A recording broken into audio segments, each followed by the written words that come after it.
ሰላም ጤና ይስጥልኝ ውድ ተመልካቾቼ እንኳን በሰላም መጣችሁ። ዛሬ ይዤላችሁ የመጣሁት ቪዲዮ በውጭ ሀገር በቤታችን ውስጥ ሽሮ እንዴት በቀላል መንገድ ማዘጋጀት እንደምንችል የሚያሳይ ቪዲዮ ነው። እንግዲህ በዚህ ቪዲዮ ምን አይነት ቅመሞች ለሽሮ እንደሚያስፈልጉ መጠኑንም ሁሉንም ነገር የሚያስፈልገውን ነገር በዝርዝር ለማቅረብ እሞክራለሁ። በርበሬ ደግሞ የሰራሁት አለ ላስት ዊክ። በርበሬ መስራት የምትፈልጉ ሰዎች ካላችሁ ቻናሌ ውስጥ ገብታችሁ ተመልከቱ። እንግዲህ ወደ አሰራሩ እንገባለን። አብራችሁን ቆዩ።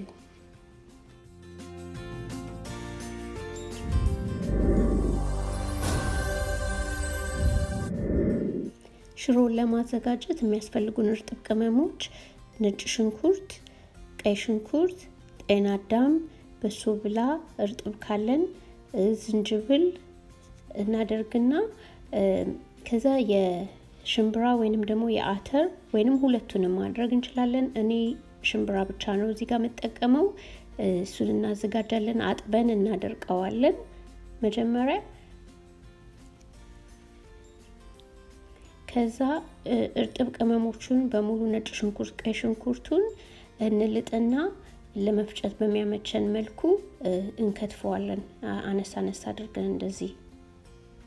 እርጥብ ቅመም የግድ እነዚህ ብቻ መሆን የለባቸውም። ደስ የሚላችሁን ከውጭ ሀገርም ቢሆን መጨመር ትችላላችሁ።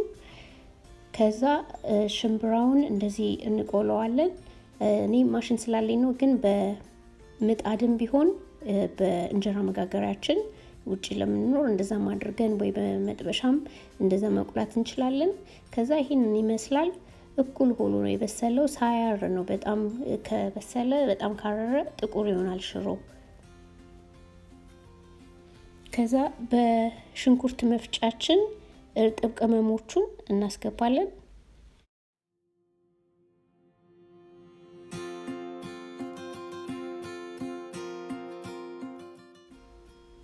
ምጥን የተመጠነ ሽሮ ከሆነ የምናዘጋጀው በርበሬ፣ የተሸከሸከ በርበሬ እናደርጋለን። ከዛ የተቆላውን ሽንብራ፣ አሁን ይሄ መደለዝ ማለት ነው። እና መፍጫችሁ በጣም ሻርፕ ከሆነና ይፈጭብናል ያደቃል ብላችሁ የምታስቡ ከሆነ በኋላ ማደባለቅ ይቻላል ከሽንብራው ጋር ቅመሙን አንድ ላይ ከደለዝ ነው በኋላ።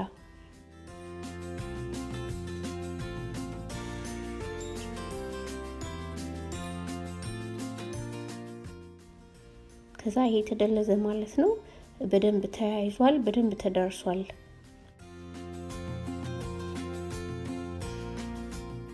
በብዛት የምናዘጋጅ ከሆነ ሽሮ ሁሉንም እንደዚህ ማድረግ የለብንም። ቅመሞቹን ብቻ ደልዘን አንድ ላይ መለወስ እንችላለን በኋላ። ከዛ ሁሉንም ከደለዝን በኋላ እንደዚህ በክዳን ባለው እቃ አድርገን እናሳድረዋለን። አንድ ወይ ሁለት ሌሊት እንደ ምርጫችሁ፣ ግን አንድ ሌሊትም ቢሆን ችግር የለውም። እና ይሄ በደንብ ይዋሃዳል ሲያድር። ከዛ ፀሐይ ላይ በንጹህ ጨርቅ ነገር አድርገን በደንብ ዘርረን ማድረቅ። ይሄ 3 ቀን ነው የፈጀው ለመድረቅ። ያው ፀሐይ ካለ ፀሐይ ከሌለ ደግሞ በብዛት ካልሆነ የምታዘጋጁት ኦቨን ውስጥም ቴምፕሬቸሩን ቀንሳችሁ ማድረቅ ይቻላል።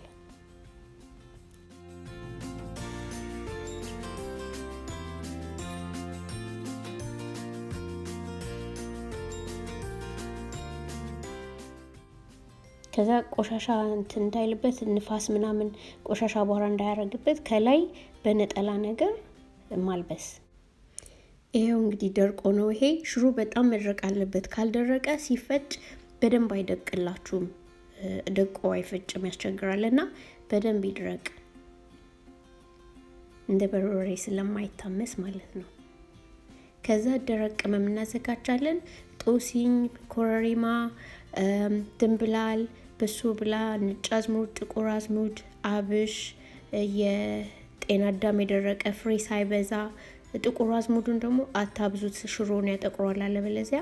ቅርንፉድ፣ ቀረፋ፣ ኮሰረት፣ የስጋ መጥበሻ የደረቀ እሱንም ማድረግ እንችላለን። ሌላም ማድረግ ደስ ያለንን ቅመም ብቻ ማድረግ እንችላለን። አምሰን ሲቀዘቅዝ እናደርጋለን። ጨውም እንዳንረሳ። ጨው ግን አታብዙ፣ በጣም በትንሹ ቶሎ ይሰማል እኔ እንዳየሁት ከሆነ እና ሁሉንም አምሰን አንድ ላይ እንደዚህ እናደባልቅና እነዚህ ዝርዝሮቹን በሙሉ እና የተጠቀምኩትን መጠን ዲስክሪፕሽን ቦክስ ላይ ያስቀምጥላችኋለሁ አይታችሁ በመታዘጋጁት መጠን ማስተካከል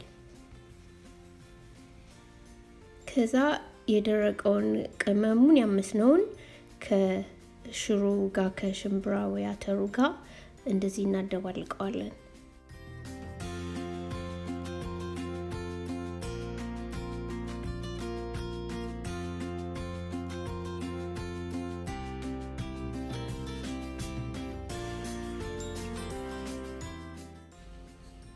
ከዛ የቅመም መፍጫ ካለን እንፈጫዋለን መፍጫ አማዞን ላይ ሞልቷል ትንንሽ የቅመም መፍጫዎች የቡና መፍጫም ይሆናል እኔ ያለንን ቤት ውስጥ በትንሹ ከሆነ የምናዘጋጀው እንደዛ አድርገን መፍጨት እንችላለን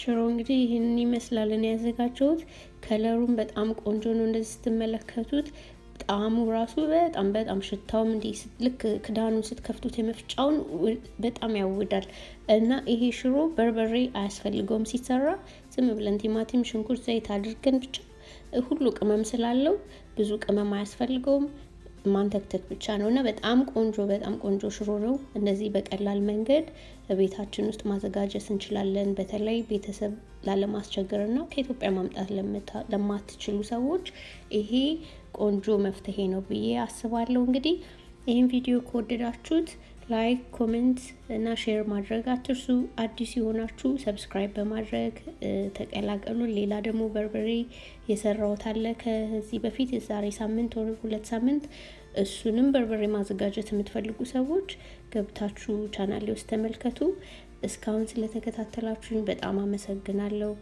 ሌላ ደግሞ በሌላ ቪዲዮ እስከምንገናኝ መልካም ቆይታ